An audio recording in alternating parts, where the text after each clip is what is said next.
Hello and welcome to the Big H podcast. I'm your host, Mike Hayes, and with me today is Assemblyman Josh Jensen. Josh Jensen was elected to the New York State Assembly on November 3rd, 2020.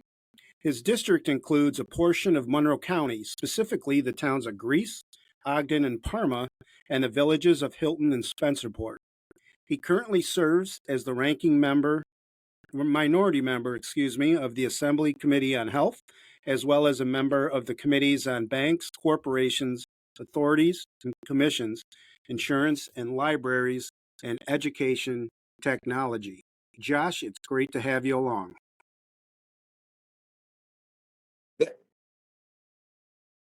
Thank, thank you very much, Mike. You normally politicians don't get a round of applause like that, so it's great to be greeted with that. Not just that intro, but with the round of applause. Hey, well, you're very welcome. I used to have a college professor, Dr. Charles Getzinger, I remember, and he used to say, you never clap for a guest speaker because if they're terrible, they don't deserve a clap. Now, I'm going to give you the respect that you deserve. Anybody that runs for politics is a trooper in my book. So it's great to have you along. I look forward to listening to you about your life, your entrance into politics, your past, your family. And I guess what we could start off with is what's a day life in the life of Josh Jensen? I know you've got home and then you juggle Albany at the same time. Yeah, so I mean, I guess the biggest thing, Mike, is there's no typical average day. When I'm here at home, my wife and I, we have 5-year-old twins. So normally, it's my day starts with getting them ready to start their day and getting them on the bus at 8:15, 8:30. And then I head to my office where I am right now in the town of Greece, right on the corner of Ridge Road and Long Pond. And I spend the day meeting with constituents, talking with constituents, researching issues, reviewing legislation, going out into the community. Maybe it's visiting a local business, touring. I'm the ranking member on the health committee, so maybe touring Unity Hospital, which is right down the road. But really being out there and being present and being available to the 134,000 some odd people that I represent in Greece, Ogden, and Parma. When we're in Albany, we're in session from January through June, between 2 and 5 days a week, depending on when that is in the legislative calendar. And my days usually start, waking up at the hotel and getting to the office in the legislative office building around 8 o'clock. And a typical day would be, committee meetings, meeting with fellow legislators. Going down to the assembly floor and debating legislation, voting on bills, meeting with subject matter experts on public policy, meeting with lobbyists, meeting with stakeholders and interest groups, and learning about the issues behind the issues of the legislation and policies that we're considering in the assembly. So, certainly, it's a lot of it is about learning new information. I've never claimed in my entire life to be the smartest person in any room I'm ever in. And that includes when I'm in the bathroom by myself. So I'm always, for me as an assemblyman, I don't know what I don't know. And so I always look at opportunities to learn from subject matter experts and people who have to live an experience every day, and be able to put that into, making decisions on behalf of the people I represent. What's that lifestyle like when you're living away from family and you're by yourself? I would think in hotel rooms, and I think you were telling me earlier off air that you're not really in your hotel a lot, just to sleep. So Yeah. what's that like? Yeah, so that's really just it's about having a place to put your head at night. Typically when we're in Albany, I'm in the office by 8, and between going to different events after session, sometimes session will go very late, sometimes as late as 3 o'clock in the morning, depending on if we're passing the budget or we're at the end of session. But it's typically 11 to 13 hour days. Hmm. And so I don't really spend a whole lot of time in my hotel. I think the only time I've turned the TV on this year was when I watched the Iowa and LSU girls quarterfinal game for the college basketball tournament, which was ironic because my hotel was about a mile from the arena where the game was being played. That's right. So I think that's almost 5 months, I think that's the only time I've even turned my TV on in Hmm. my hotel room. So, it's tough. Like I said, I have 5-year-old twins, and my wife's a saint. But it's tough being away from them. But they're part of the reason why I do this. I want to ensure that we're passing laws and trying to make the state a place where, my kids and everybody's kids and future generations can really thrive and be the have the best possible opportunities they can. And so while it's tough to be away from them, I remind myself and my wife and them that, I'm doing it for them. And certainly with how technology is today, able to FaceTime them, Hmm. in the morning, at night, before bed. And, I've been doing this since they were two. So, Hmm. since they've been able to comprehend, like, they've understood that, there's some days where daddy has to go to work, and one of those works is here in Hmm. Greece, and one of those works is in Albany. Hmm. And we took them last year, so they got to see it. So they've at least seen where I have to go. So they understand a little bit more, but it's tough, but it's rewarding because, I enjoy helping people. So you said most of the time you're in Albany between January and June, Yep. was it? Yep. And then when you're commuting, do you just drive by a car? Do you go by train, No, fly, or? I no, so I drive my car. I look at Hmm. it's 3.5 hours, almost Hmm. on the dot from my house to the state capitol. And I look at those 7 hours in a week of driving that it's my time to decompress. Hmm. So finding a good podcast, listening to sports radio, so Hmm. I can get frustrated about the Bills and Sabres.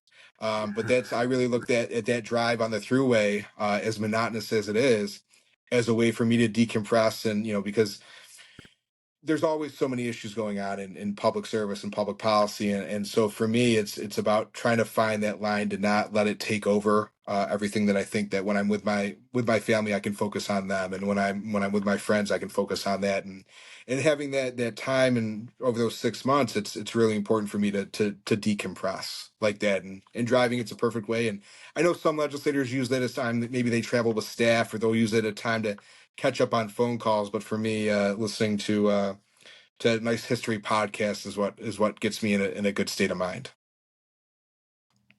Any particular history podcasts that are really good that you Yeah, could recommend? yeah. So I listen to two. One of them is History That Doesn't Suck. And it's a podcast by a history professor in Utah, and he tells the story of American history through entertaining first person narratives.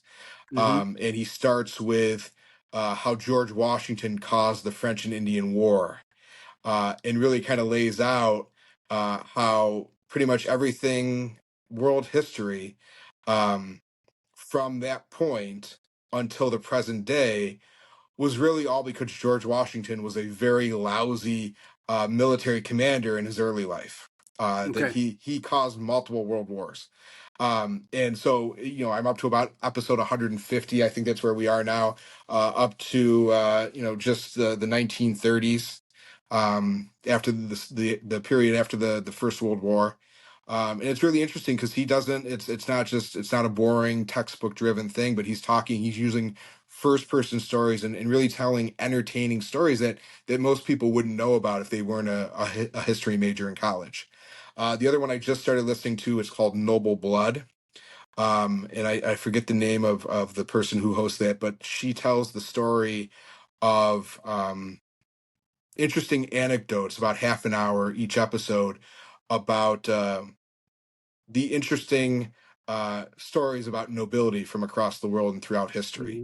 Hmm. So as somebody who's a history major in college, along with a political science major, I find things like that very interesting to learn about, and sometimes get nice anecdotes to put in my anecdote quiver when I need it for a speech or something like that. So you were talking about getting information by first person narrative, and Yep. something you said was kind of struck me. You said that a lot of he was a Washington was a lousy military commander, Yep. and some of his actions may have caused future wars. Because the way I was taught was, how did he defeat, Great Britain, the largest army, strongest army? on the face of the earth. What did you learn in your Yeah, podcasting history and stuff? yeah. So this is, it doesn't focus on, that presumption isn't based around, his leadership during the war for independence. It's really Okay. focused on when he was a militia commander in Virginia, and they were fighting um, the French, and he'd never served in military before. He was a young kid, I think right around 20 years old, and he was given command of this very small group of soldiers. And he ended up attacking because of bad translation, and he actually caused the French and Indian War to begin because of his actions. And then that's what drew the French in, and a larger British presence, and a lot of the Native American tribes to come in and fight the British. Mm-hmm. And it was the cause, and that really morphed into a world war over in continental Europe.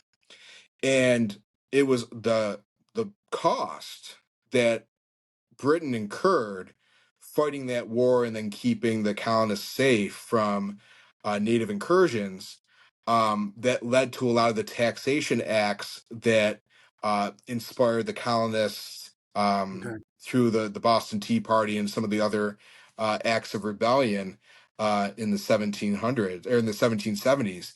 And it was one of those things that if George Washington would have been so quick to quiver, had a little bit more experience, um, that might never have happened. That explosion in the 1760s might never, in or 1750s, I can't remember which one.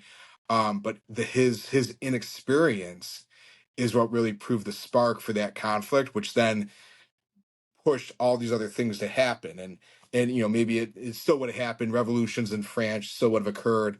But Mm-hmm. you look at the French Revolution was inspired by the American Revolution, Mm-hmm. and a lot of the what you saw in the 1800s was kind of going by the change in monarchies and things like that. So it's a very interesting thing that shows that that butterfly effect, that one little decision we make, we don't really know the consequences of it, but they Mm-hmm. could be 10 generations down the line, which is Mm-hmm. which is an overwhelming thought for somebody who has to make laws for a living. It sure is. And that podcast you said is the history that It's doesn't called suck. Is that History what it That is? Doesn't Suck. And when you got into that podcast, had you gotten some of that feel prior to in your college courses and stuff like that, being a history major? Yeah, I had focused on early American history, so Mm-hmm. I've extensively studied the founding fathers, and that area, that period of American history. Um, but it was in a lot of my historical education has been about the founding of the nation. It wasn't about that early American history. And so Okay. that's what's been really interesting for me as part of this podcast, is to learn about stories. He did an entire episode about the building of the Brooklyn Bridge, Mm-hmm. and how the way in which that bridge was constructed was really revolutionary, and really changed the nature of how infrastructure was built. Same thing with an episode on the Panama Canal. So he, and I wish I could remember the guy's name, but he's a professor in a university in Utah. But he really goes. He talks about the things that are happening in American history at that time, but he tells the stories of maybe participants in that history that don't really get recognized, but he tells it from their perspective, which is very interesting, and provides a nice view into in rounding out of really what's made our country what it is. It sounds really interesting, actually. I mean, from your description, it might be something that I would like to actually look into. And then you also, the Nobility podcast sounds interesting as well. I might jump around a little bit on Yep. this podcast, but when you're in Albany, are you driving your car around, or do you take the subway, or like, how do you get around? Yeah, so that's I drive my car, and then I joke that I drive to and from the state capitol from my hotel, and then I try to walk everywhere else. I usually don't go too far past a 3 block radius from the state Hmm. capitol. Hmm. But I also, I look at that as, there's a lot of sitting in being a legislator, especially when Sure. you're in meetings and sitting on the floor. And so I try to walk wherever I go. and that's, a lot of the different organizations that come up, and maybe they'll have a legislative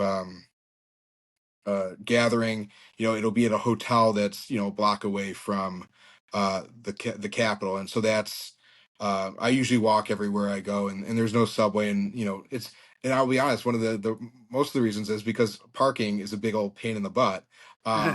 So that's the other thing. So get some steps in and um, stretch the legs a little bit. Sounds good. All right, now go a little bit back, biographical information. Talk about where you were born, a little bit about your parents and siblings. Yeah, so I'm an only child. Okay. So my parents, I'm 35 years old. So my dad he worked in emergency services. He was a dispatcher at 911 and for the Ridge Road Fire District. My mom, she'd worked at J.C. Penney, a Hallmark store in town, and stayed home for a little bit and was a babysitter. But we were a middle class family, and luckily they gave me opportunities to really pursue what interested me. And I grew up playing hockey and baseball, um, and my father, in addition to being an emergency dispatcher, also was a volunteer firefighter. So I grew up going with him to hang out at the firehouse, and Hmm. and his father was a volunteer firefighter, and my mom's dad, my grandpa on that side, was a volunteer firefighter. So really, one of the biggest values that I'd been brought up with is that um, you know, my grandmother would always say it best, is that we're sent here for a reason. Hmm. And any day any day you should try to make somebody's life a little bit better. And some days you'll Hmm. do it a little bit, and some days you'll do it a lot of bit. But you should Hmm. try to improve somebody's life every day. And traditionally, my family had done that through their service in the fire realm. And so that's really what my exposure was to public service. Absolutely.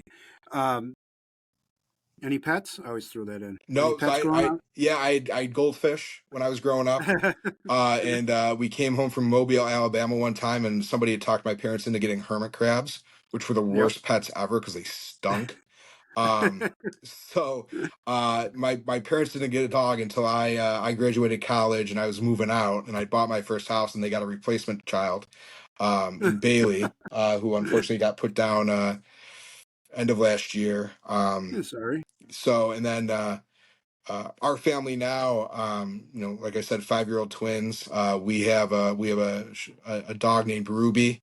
She'll be 2 in about a month and a half.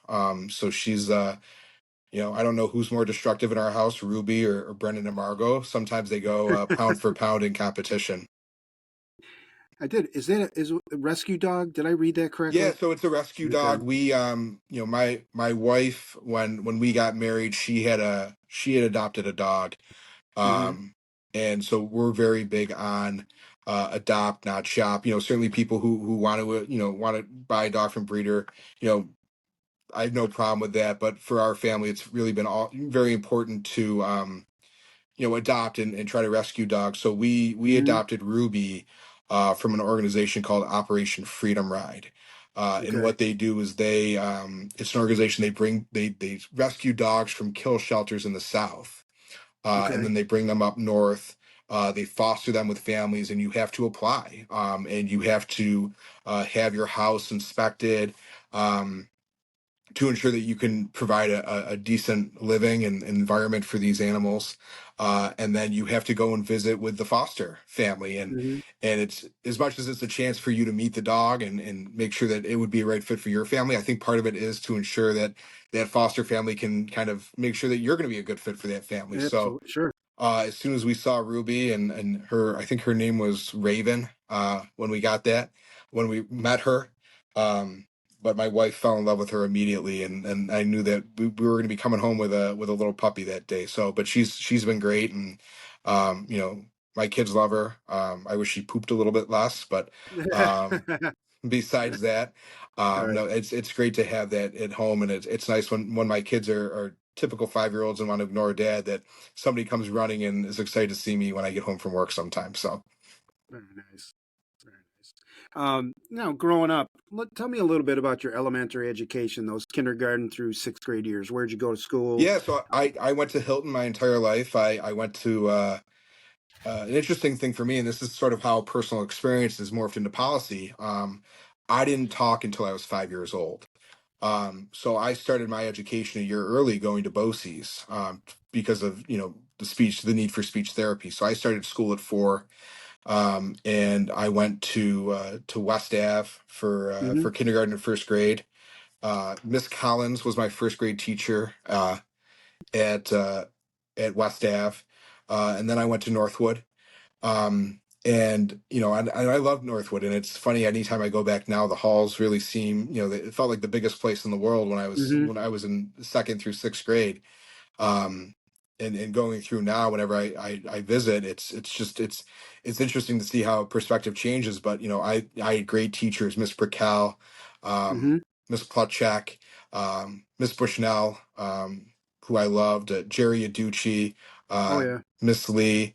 And that was a great time, making a lot of friends that I'd have throughout my educational journey. And it was a great place to be. And then went to Merton Williams, and really, and I think, going with the history focus and poli sci, that that's really what started my love for social studies. I had Claudia Tenney and OJ Vitas were my social studies teachers, and I was in eighth grade when September 11th happened, and I remember Mr. Vitas's way of kind of explaining to us why that happened. And one of the things that he did for the class was he offered us extra credit, and our extra credit was to watch The West Wing every week, every Wednesday night. Hmm.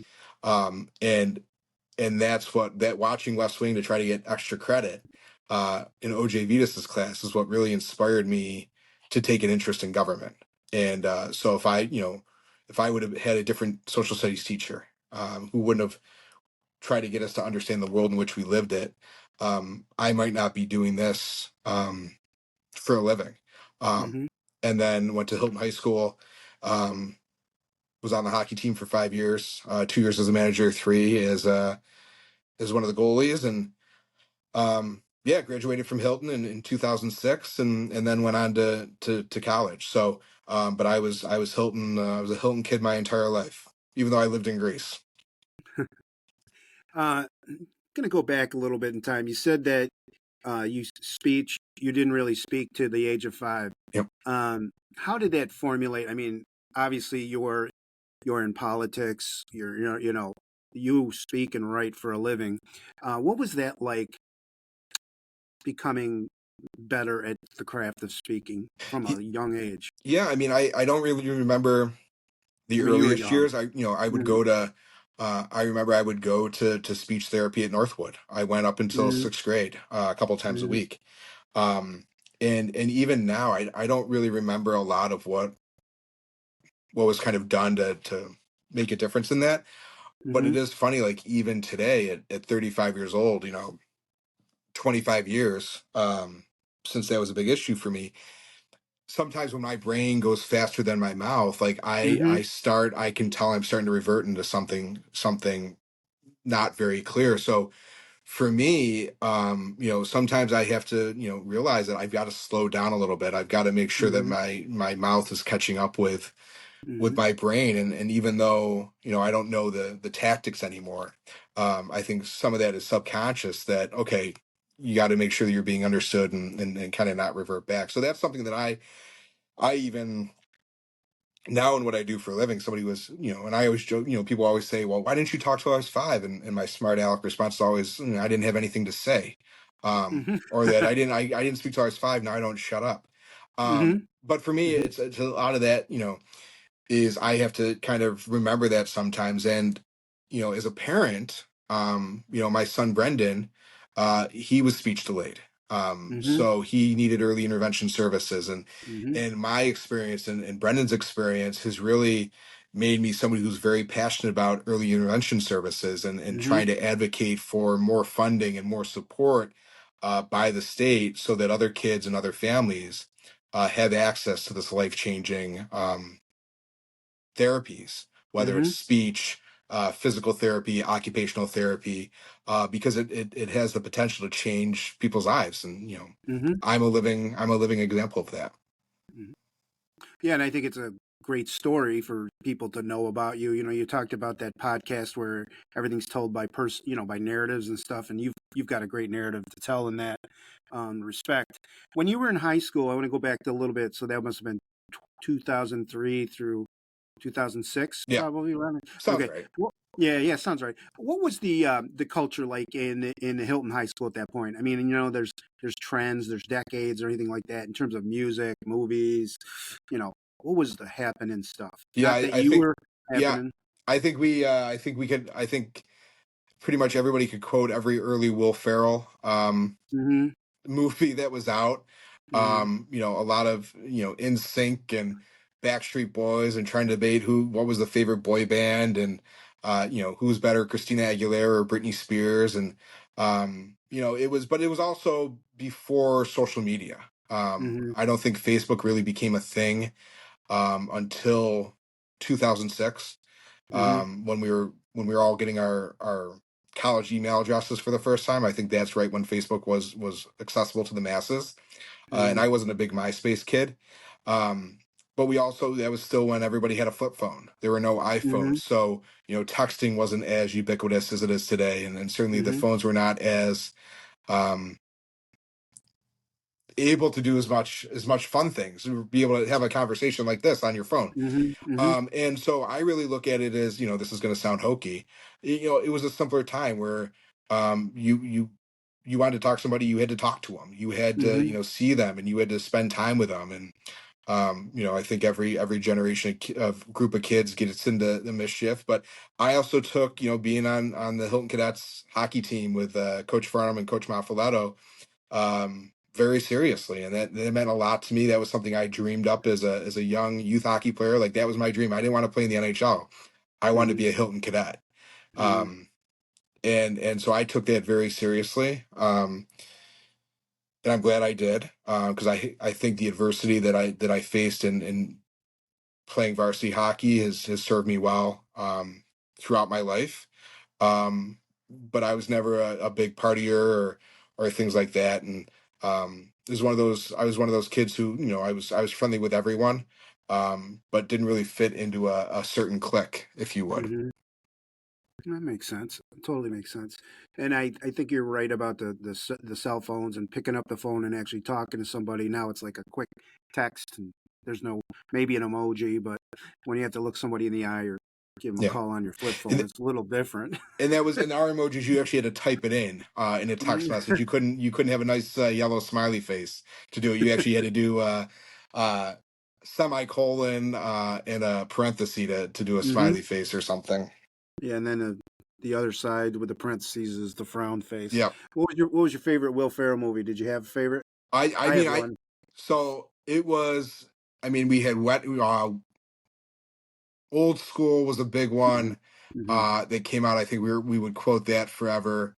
Um, Wedding Crasher, even though it wasn't a Will Ferrell one, Wedding Hmm. Crasher. Well, he was in it, so Yeah. I guess we called him. Wedding Crashers was huge.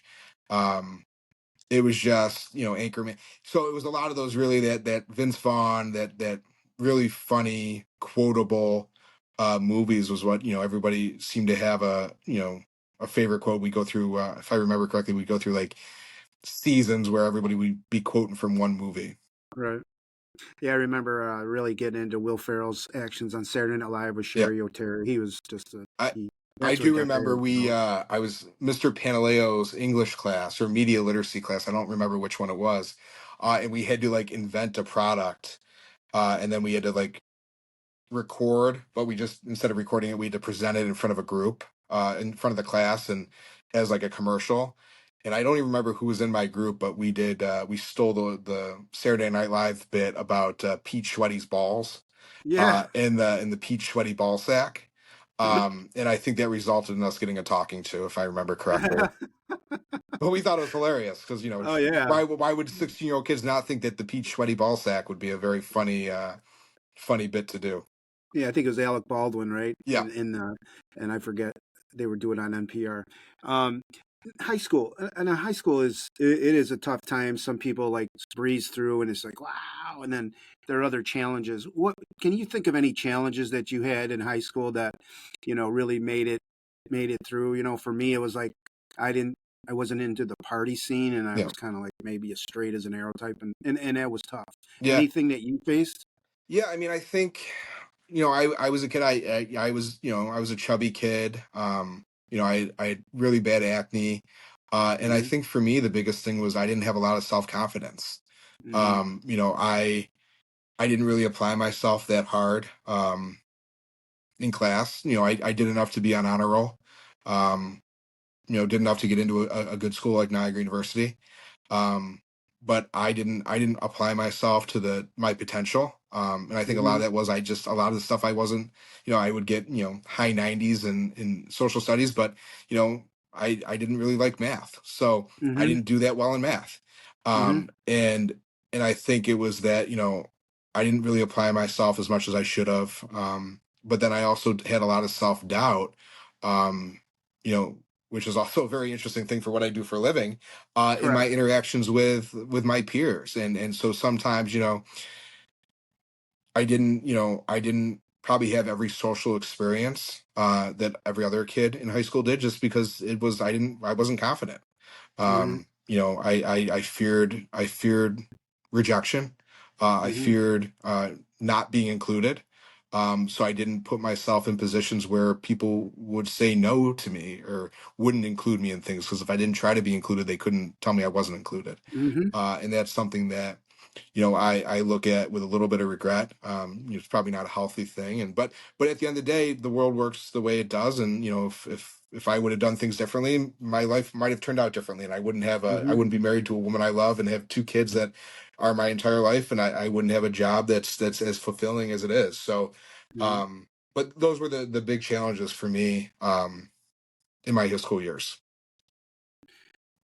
Any friends from high school you keep in touch with, or it's pretty much you guys have gone your separate ways? Yeah, I mean, a lot of it's gone the separate ways. I think I'm a lot of the relationships, it's tough because they're still, close friends, who I used to see a lot, but then, being gone for over, 40% of the year and being in a different Hmm. city, Hmm. it makes it tough.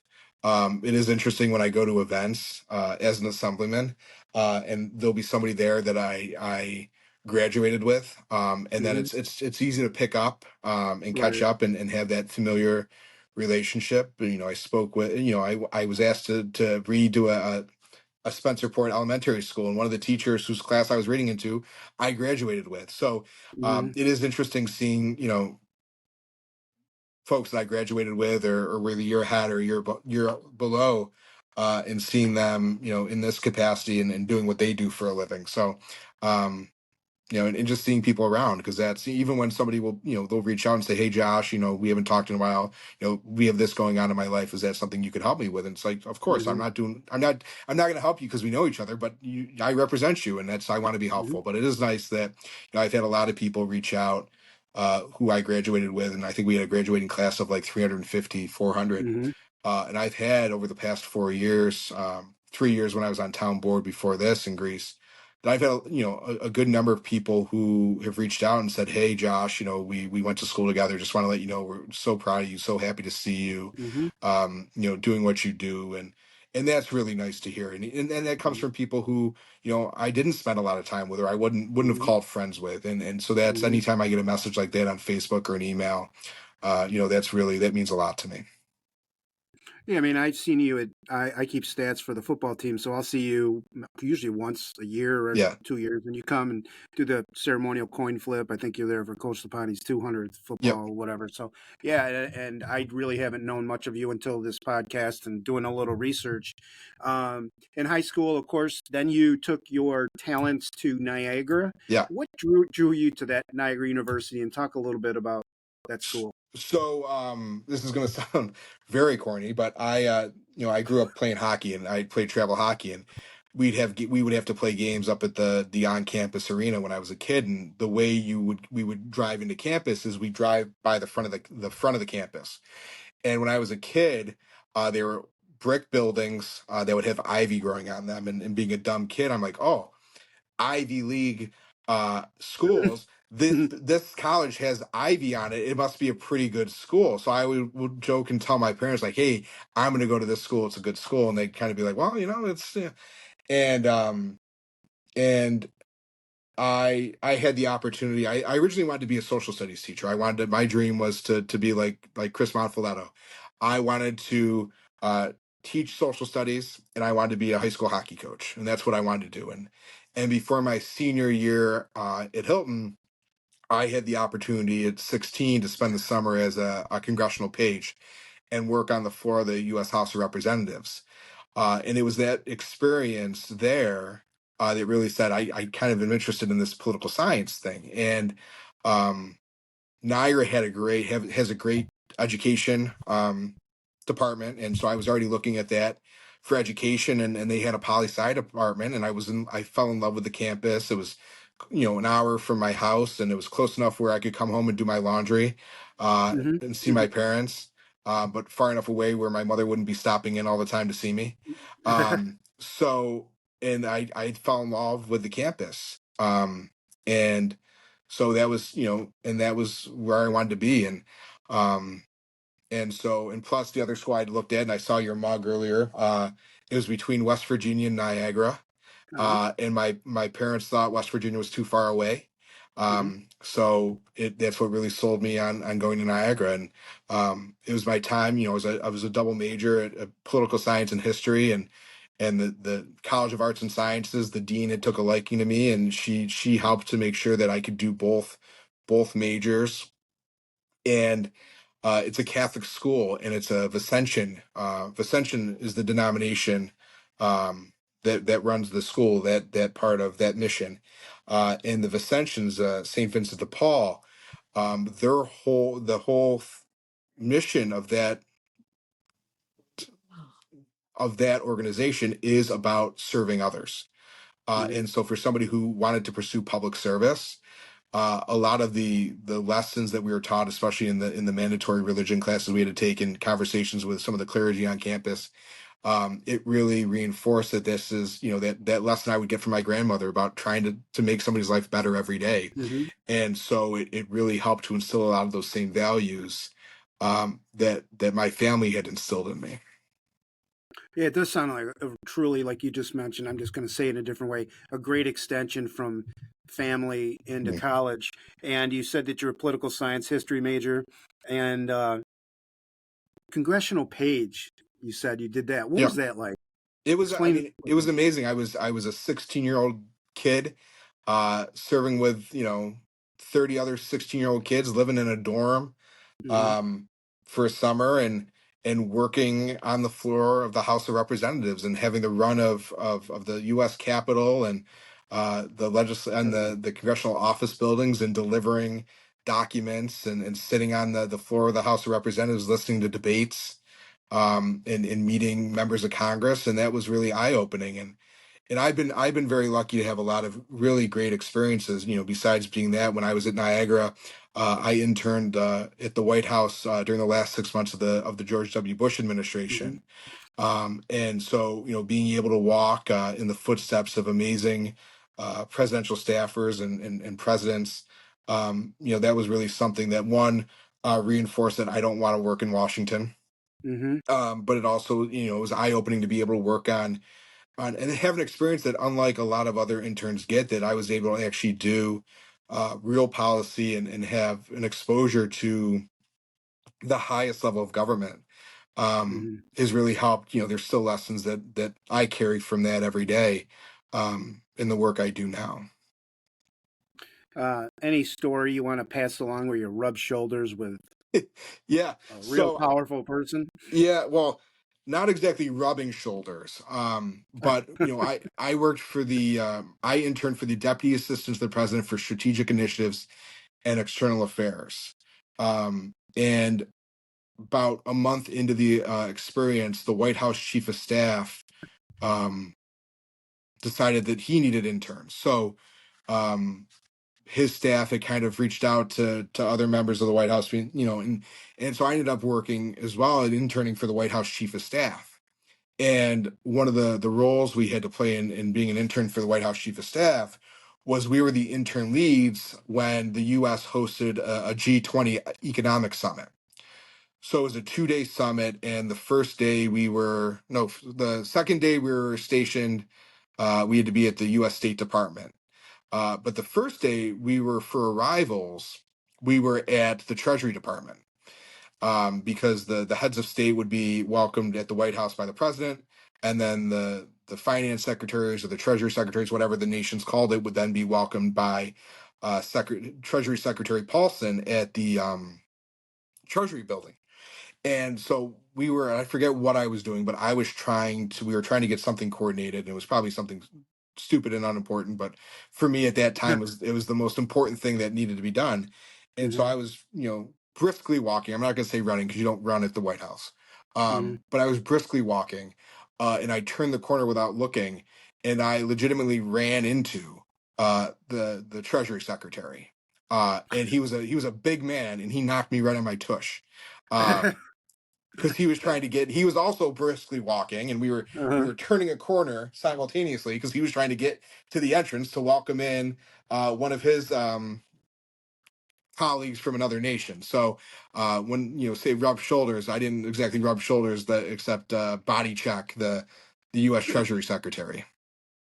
I mean, as a goalie, you're used to like stopping things, not bumping into them, I guess, right? Yeah, luckily I wasn't concussed, and I apologized and brushed myself off, and he was fine about it because he was a big guy. Mm. But that was yeah, that's my best rubbing elbows Oh, story. very good. I mean, at least when you knew that you didn't want to have a job in Washington, so Yeah, that came out of that. Um, so you graduate from Niagara. What do you get into right out of college? yeah. So Did you get a job? yeah, so I did. So while I was in college, when I would come home in the summers, I would work for Senator Joe Robach, Hmm. who represented our community in the state senate. So I'd worked for him for a couple summers, and then I was looking at grad schools. I was all ready to go to Texas A&M, to pursue my master's degree. And I'd gone down there, was ready to pull the trigger, and I got back, and later that week, Senator Robach called, and they had offered me a job to come on as his public policy advisor. And I snatched it up. And so I worked for Joe for 8 years in a variety of capacities. But I was lucky; I was able to, I took 2 weeks off after graduation, and then started working directly for the state of New York and Senator Robach. Hmm. So when you say public policy advisor, explain Yep. a little bit about your responsibilities and what that was about. Yeah. So, certainly, for members of the legislature, whether it's Senate or Assembly, there's a ton of issues that come before them and get voted on, and it's just not realistic that members are going to know every issue. My first 2 years in the Assembly, over 14,000 pieces of legislation were introduced just in the Oh. Assembly. So Hmm. it's impossible to know everything that's happening or being proposed. So what I would do in that role as a public policy advisor is I would really look at the minutia, or I would dig a little bit deeper into issues, or if he was going to be speaking to a group about environmental policy, I would prepare a briefing memo with a lot of the relevant environmental policy that had been introduced or been discussed, so that way he could have all the information. He might already know it, but at least then it's something on hard copy and backup. Or if a Hmm. constituent reached out and they wanted to talk about a piece of legislation, that I would talk to them and try to get them to understand um, really the nuances of that policy. Um, and so that was something that really allowed me to step in as a 21-year-old kid, 22, and really learn a lot about state government and the policy at the state level. Um, which I find helpful still today. Hmm. So that 2010, now you do that for about 8 years. Well, so We're so I did about that. That was what I did for the first year and a half, 2 years, and then I became his okay. director of community affairs and public affairs. So I kept the public policy stuff, but then I would start doing more things in the community, representing him at events. Did that for a few years, and then had a title added on as his director of communications. Hmm. So then I would be, in charge of kind of crafting a lot of the public facing nature of his role as a senator. So over those 8 years, my responsibilities in helping him serve our community really just continued to get larger as I got more experience. What is Joe Robach doing nowadays? He Did he? just started as the president and CEO of the Greece Regional Chamber of Commerce. Okay. And did he provide a good mentorship for you? He Or I mean, did, and I don't know. I got to watch him do it every day, and one of the things that I learned from him is about, it's when somebody reaches out to my office, just like to his, we don't put a political litmus test on it. Hmm. Whether you're Democrat, Republican, conservative, liberal, or none of the above, like if you need help, you need help, and Hmm. I want to be there to help people, and that's something that Joe had always talked about. He learned from his father, Roger, who had held the assembly seat before he got elected to it, which is the seat that I now hold. And so it's really about being, we're here to serve the people. I'm here to serve the people, and it's not about what I believe. It's what the people that I've raised my right hand and sworn an oath to represent, what they believe. And that's really what the biggest thing that he kind of instilled for me, and I learned from him about, putting the public first. So then, what gave you the itch or the desire to actually run for political office? Then. Yeah, so I had attempted to run for county legislature in 2015, and I didn't get the nomination, and they'd chosen somebody else, and then the opportunity came up that my wife and I in 2017 we just gotten engaged, so we were looking for a place to call home. So we moved into the southern part of Greece, behind Ridgemont Country Club, and the Hmm. opportunity came up that the third ward councilman was going to be running for receiver of taxes in the town of Greece, and the people thought, because I'd been working with Joe, I'd learned about a lot of the issues and a lot of the people in town. That I may want to try and to represent the third ward of the town of Greece in town government.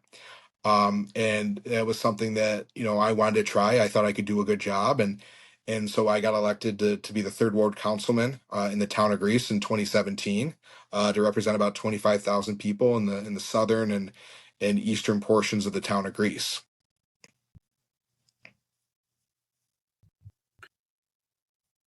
You must have a supportive wife to be in politics. I do. I have a saint of a wife, Hmm. and it's interesting because she also, after she graduated college, she also had worked in government. She had worked for the county for her entire career. And just like my dad would have to be, as a somebody who worked for the Ridge Road Fire District, would have to work nights. Her father was a cop, and Hmm. my dad was the fire chief at Lakeshore. Her dad was the police chief in Gates. So Hmm. my wife and I have very similar backgrounds. That we both worked in government. We Hmm. both had fathers who were in public service, who would have to Sure. work nights, who would have uh, hours where they wouldn't be home. And so I was really lucky that she kind of understood some of the sacrifices that family has to make for somebody who serves. And for me, it's important for me to always remember that the moment I have to sell my soul, or I feel like I can't be there for my family, then it'll be time for me to find a new thing to do. Hmm. Um, because at the end of the day, family comes first. I'm excited. My son, we signed my son up to play soccer. So I think I'm gonna, I may end up being one of the coaches for his team this year. Hmm. So try my hand at coaching soccer. Hopefully his team does better than the team I root for, who's Everton, because they're going to avoid relegation, but it looks like. But hopefully they're the top of the table, instead of just fighting demotion. Did your wife go to Niagara, or what No, university did she she went go to to? RIT. Okay, So her mom had worked at RIT, so they're an RIT family. So gotcha. um, having the district that I do, and the largest town in Monroe County, I don't actually have a college that I represent besides Bryan and Hmm. Stratton, their Hmm. campus on Long Pond. So I Hmm. joke that U of R, RIT, and Brockport always have to compete to be my surrogate education, local institution of higher education that I Hmm. champion. So I tell them they all have to compete against each other, but I advocate for them all equally, along with Roberts and Naz and Fisher. Cool. Um, what was it like being on the campaign trail, running for office? Like, what was that like? Was it? I always have this vision of at a different dinner or a different Rotary Club. Yeah. What was that like? Well, it's it is like that, but really for me, on town board, a lot of it was going door to door, six Hmm. nights a week from July 4th until election day, and knocking on Hmm. doors and talking to voters. Hmm. So I ran for 2 elections on town board. 1 year into my second term is when I made the decision to run for the assembly. Um, and I made the decision to run for assembly, and then COVID happened. And so a lot of that door to door campaigning was not possible during my first election to the assembly. It wasn't really something until the fall of 2020, and even then it was, everybody was wearing a mask, and you rang the doorbell and then backed up 5 feet so that way people felt comfortable. So my first campaign, it was really interesting because it was a campaign cycle that was unlike anything since the Spanish flu in 1918, which they Hmm. didn't have the technology to campaign the same way that we do today. Hmm. And so, as you're doing your duties in Albany, one of the reasons we had to delay our podcast a little bit is you were working on the budget, and you did inform me that you passed it. What's that like trying to sift through all these It is a millions of it is dollars? a very frustrating and tiring process. New York, as ever, we like to think of ourselves as leaders. We're the only state in the nation that has a fiscal year that starts on April Fool's Day. Um, and so, according to the state constitution, we have to have a budget by April 1st. Um, and since I've been in the assembly, we haven't passed an on-time budget. Hmm. So this year we didn't pass it until the 20th, 420 or 419. And a lot of it was, learning about what the issues were that were holding it up, and trying to, it's a lot of it's done by 3 people in a room, and it's a very partisan place. Hmm. The Democratic majority, they have a super majority in both houses and hold the governor's mansion. So they kind of control a lot of the negotiations. So, especially on issues of importance to my constituents, infrastructure funding, school aid. The governor proposed removing the hold harmless provision, which would have seen a lot of school districts, including Hilton, lose substantial amounts of state funding. That was something that a lot of legislators of both parties were fighting against. But Hmm. for me, on a lot of the healthcare issues, being the leading one of the leading voices in the opposition on healthcare policy, was trying to ensure that people who had important issues like the CDPAP program for the disabled and the elderly community, funding for hospitals and nursing homes and staffing, were part of the negotiation. So a lot of that was just having constant conversations with my colleagues and different advocacy groups to ensure that people who were having seats at the table knew about the important issues that not just affect our community but across the state.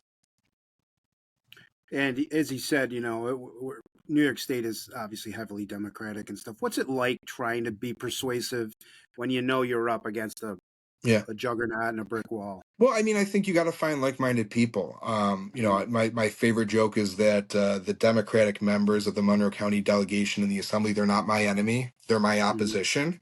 Mhm. It's the Senate and the governor that's the enemy. Mhm. So what I try to do is, and I say that tongue in cheek, Mhm. but it's the majority members in the assembly. They're not my enemy. They're people who we're all there to do the same job, to advocate for our constituents. And just like Mhm. I go to Albany to fight for the things that my community believes, folks from New York City do the same exact thing. And I look for people who understand our role, um, and are willing to respect the representative that I am for my people, and I try to present that same respect back to them. So it's really, a lot of it is about trying to find people who are like minded, and who in there are in there for the service, and try to find common ground. And we can do that in a committee meeting. We can do that in just having a conversation over a cup of coffee, or we can do it on debate. Hmm. And that's really a lot of how a lot of the policies that I believe in that I try to push in those ways. What have you learned about yourself, or how have you changed since you've been on debates and conversations with Yeah. people? Have you had to change your style? Um, No, I mean, I think a lot of it was, like I said, you don't know what you don't know. I came in when Hmm. I got elected that, I worked in the Senate for a total of, 8 years full time, 10 years total. And I thought, I know how this works. So, I stepped in the assembly thinking I knew everything. And, that myth got debunked really quick because I didn't know how to Hmm. get to the assembly chamber Hmm. without going to the Senate first. So I didn't even know how to get to where I worked. And so a lot of it was just learning the institution. And one of the things that I have respect for all my colleagues, and one of the ways that I've sort of learned of that is you get the respect back oftentimes that you put in. Hmm. So when I'm going to debate a bill, um, you know I'll go to the person I'm debating and I'll let them know kind of what type of questions I'm going to ask, because I don't want to embarrass them. I want to have a substantive conversation about the issues, and really talk about it or ask questions and get answers. And I don't want to play gotcha or demean them or put them down or embarrass them. And I want to have a real debate. I want them to know kind of where I'm going to go with my questions so that they can have answers, so that we can have a real conversation, because that's what changes minds. When I was communicating with one of your assistants, getting some information from you, I got your website, and she was talking about some of the legislation you sponsored or co-sponsored. Mhm. Talk a little bit about some that you're really excited about that you've worked on. Yeah, I mean, I think one of them that I really excites me is it's called the Everyone Can Play Act. And that was inspired by a young girl in our community, Santi Patel, who actually, when I first started introducing legislation, I didn't know her, but now, ironically enough, she's my neighbor. And what she did was she went to one of the Greasetown parks with her mom and her brother, and she saw another child in a wheelchair who couldn't play on the playground. And that made her sad. So she started raising money, and raised over $10,000, and was featured on the Kelly Clarkson show and got uh, the Athena Award from ESL. And she actually got the town of Greece to put in their own money and find other national donors to make the town's first handicap accessible playground. Hmm. And I introduced the Everyone Can Play Act, which would create a state grant fund, for towns and villages, in cities that may not have the money uh, to put into their playgrounds to make them accessible, for kids of every ability. But that legislation was directly inspired by somebody doing good work in our community. And so unfortunately we haven't gotten quite the traction with it because it does cost money.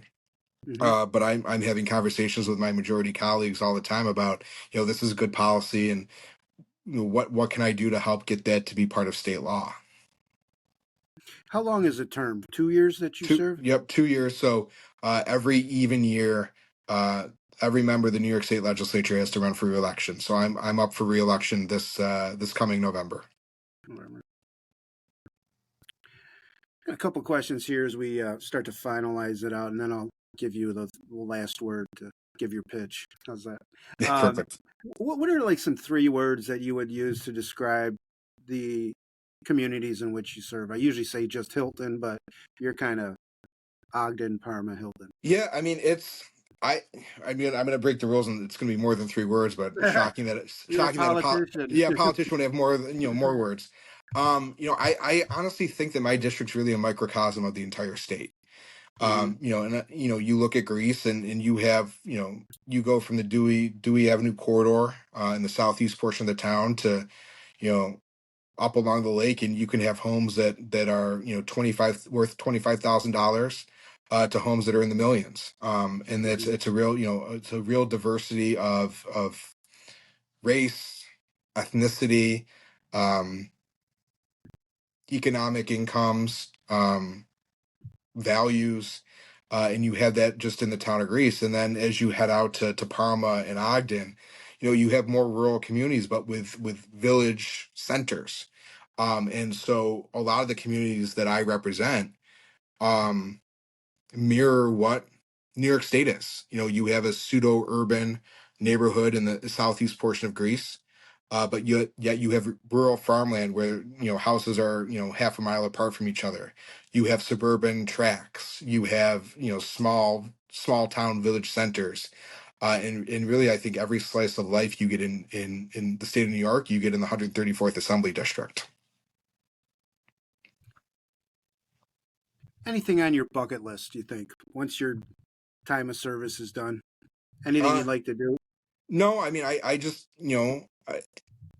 I want people to, for as long as I have the opportunity to serve, I want, I hope people see me as somebody who is a responsive, public service oriented voice for them. And I don't look at my role and what I do on a daily basis as a means to an end.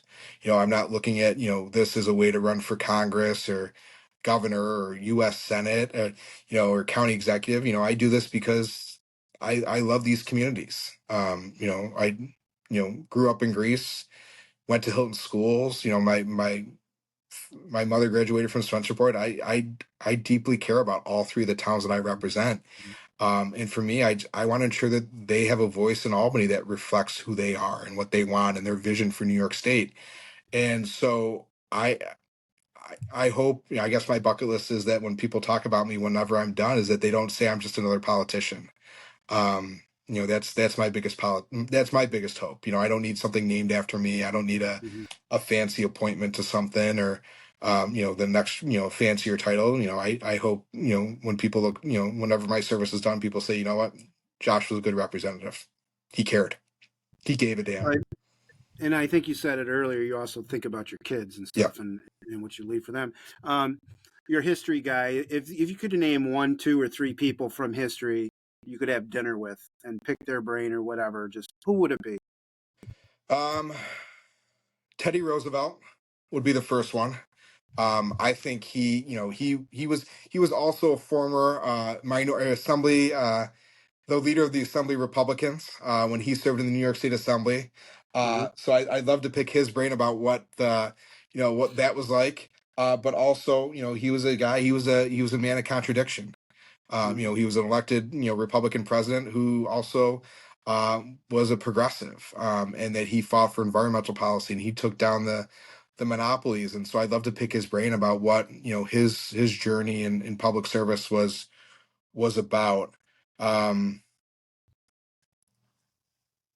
I like to, I think Harry Truman is somebody else. I mean, I think you have to look at, the consequential decisions that leaders have to make, and I don't think many people have had a more impactful decision than he had, whether or not to drop the atomic bomb on Nagasaki and Hiroshima. And I'd love to pick his brain um, about what I think that's a PhD in decision making. Just listening to him, Mm-hmm. Mm-hmm. or I'd imagine it would be. Um, and then I think the third, um, that's a you would think somebody would have asked me this question at some point. Um, I'm gonna go with super nerd, Alfred the Great, um, Okay. who in the 800s, 900, right around 900, he was seen as really the first king of England. And he was the one who brought all the Anglo Saxons together to drive out the Viking invaders to England, to Britain.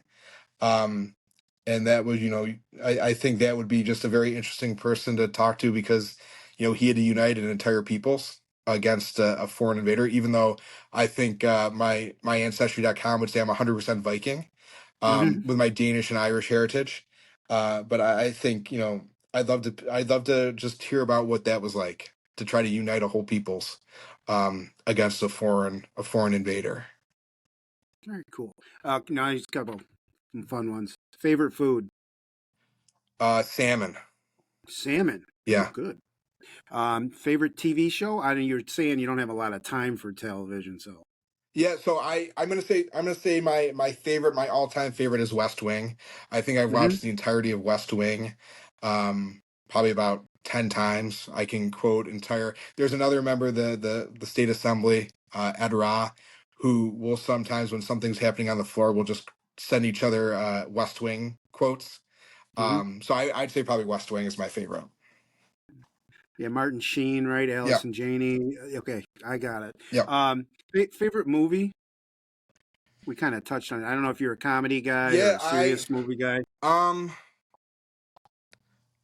I'm gonna go with one that's really off the wall. And I don't love the entire movie, but it's one that I could watch all the time. For the love of the game. This is about baseball, right? It's a baseball movie. It's got Kevin Costner in it. And I think that the baseball portion of that movie, not necessarily the love, the romantic part of it with Kelly Preston.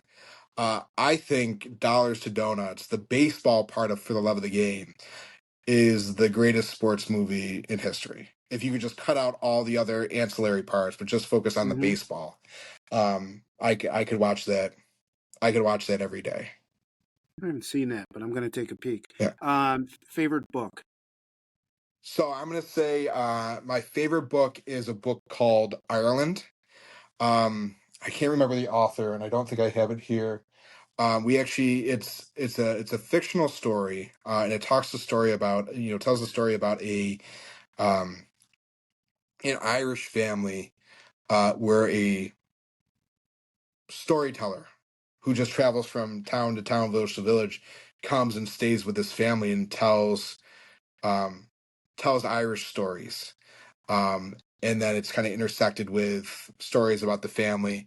But one of the stories that the storyteller tells is about Brendan the Navigator, and it's that story that was the reason why we named our son Brendan. Okay. And then you actually have a day off where you don't have to campaign, you don't have to work. What's your best leisure activity? My best leisure activity is um, I don't know if it's my best. It may be Or my most fun, most most fun. enjoyable? I I wish I could golf a lot more. I should say it's just hanging out with my kids. Uh-huh. But that my hairline would probably not reflect that quite so much. I love being out there, to play golf. I can't play hockey anymore because of concussions, but I think Hmm. if I could do anything, you gave me, any option to do anything, I'd love to just get a clean sheet of ice and, put my skates on and just skate around on the ice for an hour. So either golf or try to play hockey or just not have to think. I like it. Any final thoughts for us? No, I just want to say, Mike, thank you for having me on and being able to share a little bit about my life and my service and kind of what has helped me to inspire me and make me who I am and giving me this opportunity and this platform. I appreciate it. Well, no, it's the appreciation is all mine, and I like this podcast because we portray people from Hilton that have gone on to do some pretty spectacular things, and you're still in the middle of what you're doing. And I like to learn about people, and I usually get off my podcast and tell my wife all these things that Yeah. I just learned about you. And I usually will see you probably at the Hilton football game, and you Yeah. better say hi. I will, and I'm going to knock on wood here, but I've done it. I've done the coin toss 3 times since I've been elected to the assembly, and the cadets are 3-0. So, I was uh, going to ask. 3-0. So I don't want to say I'm a good luck charm because I don't want Coach Lapani to think that I have to come to every game. But that's one of the things I'm most proud of in my career so far. So Well, Josh, Assemblyman Josh Jensen, thank you very much for joining us, and we hope to hear from you real soon. all right, thanks, Mike.